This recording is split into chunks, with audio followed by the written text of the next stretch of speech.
মানুষকে সম্মান করি। আল্লাহ তাআলা আমাদেরকে সম্মান দেয়, যেখানে যে সবাই ভালো সম্মান করে, আমি নিজে করি তাই আমাকেও করে, আল্লাহ তরফ থেকে আসে।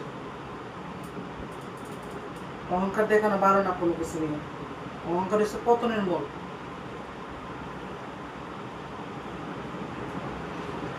তো বন্ধুরা, এতদিন বলছিলাম যে আমার ঘরে আমি কাজ করতেছি বা আমি কাজ করতেছি, ঝামেলাতে আছি, তো কাজ এগুলো আর কি দেখে দেওয়ালে ওয়ালপেপার লাগাইছি, এটাতে কালার লাগাইছি, কেমন হয়েছে একটু বলবেন। আমার অ্যাসিটার এখান দিয়ে আমি মেশিন করি কালারটা দিছি, আবার দেওয়ালের ওই পাশে একটা কালার দিছি, ওখান দিয়ে দিছি রেড কালার মানে লাল। আর টাইলস তো দেখতে পাচ্ছেন। আর বিল্ডিংটাও পুরানো, রং টং পড়ে গেছে অনেক, তো কোনো কিছু দিয়ে রং রাখতে পারি না। তো চিন্তা করলাম যে এবার পেপার লাগাই দিব, ওয়ালপেপার লাগাই দিব। তো কেমন হয়েছে একটু বলবেন আপনারা। তো সবাই ভালো থাকবেন, সুস্থ থাকবেন, এই আর কি। Bye bye, tata.